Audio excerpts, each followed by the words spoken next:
Hey everybody, this is Kyle Cease. I had a friend recently ask me a question that I thought was a great question. He said, how do you overcome fear? And I don't feel like I'm an authority on any of this, but I can tell you as a stand-up comedian for 20 years, I've had a lot of experiences where I lived in fear, meaning I had to go do a gig that was very high pressure. And even though it's a different situation than a lot of people watching this might have experienced, there still are similarities. They're the same basic thing that we're feeling. It's basically, what are these people going to think of me?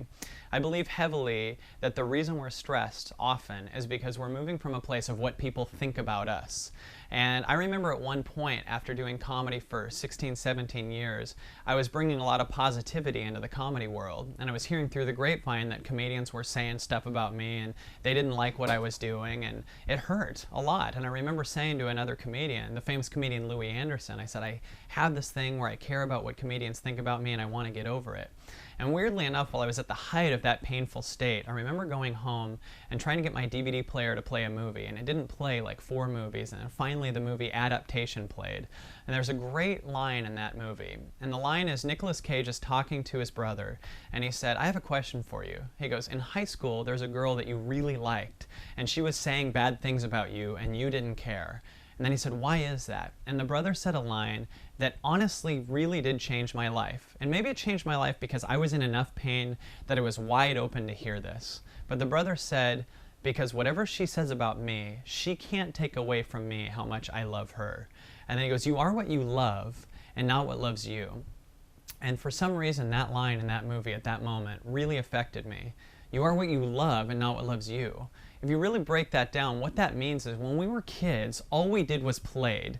We literally just played and we did what we loved to do. We created. We were drawing all day. We were singing all day. We didn't care what people thought about us or what our ex-girlfriend was doing. We didn't even care about that stuff, or who are we going to get to date us, or what's the boss think at the company. We just did what we loved to do.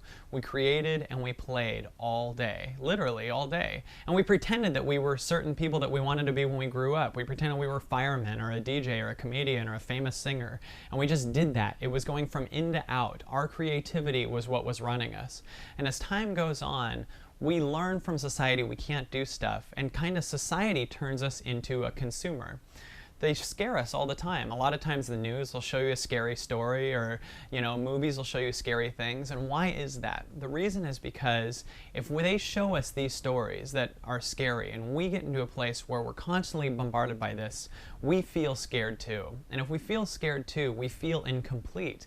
And if we feel incomplete, we're more prone to buy things that we don't need. That's how you get people to buy stuff. You create products that aren't necessary to buy, and the only way to get people to buy it is if they feel incomplete. If you go to a place of you are what you love, you are back in that childhood state of creating. And when you're at this place, you create all day, and all kinds of results show up. But we've been conditioned to move to a place of what loves us. And almost every decision we make now is based on what other people think about us. Almost every decision we make. If you go on a date with someone you really like, you're going, I want this person to like me. So you're saying this person completes me. So you're really saying I'm incomplete without this person.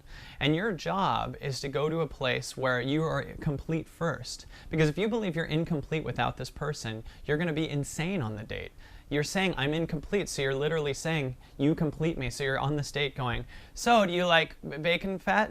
Are you going to get in corn and everything? And you can't even talk because you're in a place where you're trying to get. If you're in a place where you're trying to sell something, if you feel complete as is, people will want to buy from you because you're not in lack. But they can smell your desperation if you're in a place where these people complete you. When you were a kid, you weren't sitting there managing fake lists and hoping you had as many customers as possible. You were working on you. And that same mentality exists in the people who are the greatest at what they do. The greatest speakers and the greatest everyone doesn't worry about their lists. If you look at the greatest comedians working right now, Louis C.K., if you look at people like Michael Jackson, they weren't looking at their list and how many people they got. They were working on themselves, and they were excelling at that. And because of that, they were undeniably amazing. So if you go to a place where you are what you love and not what loves you, you will lose your fear. because nothing outside of you completes you anymore. You don't need to go to a place where you need to get these things to be happy.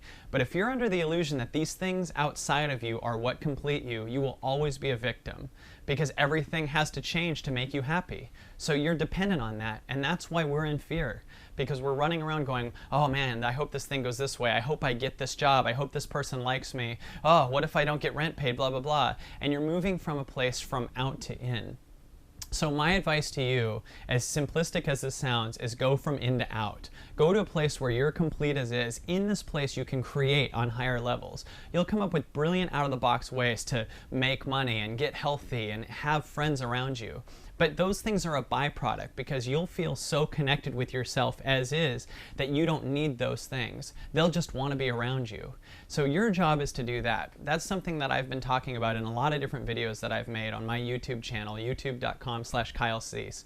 And you can check out all kinds of different, both comedy and transformational and both videos. So definitely that's one thing that I really recommend that people look at. And if you look at yourself and you go to this place, you won't believe the results. And you also won't care, because they aren't what completes you anymore, but they will show up and they will go through the roof. So that's one of many different exercises I have for you to go ahead and work on, and that last part was unnecessary.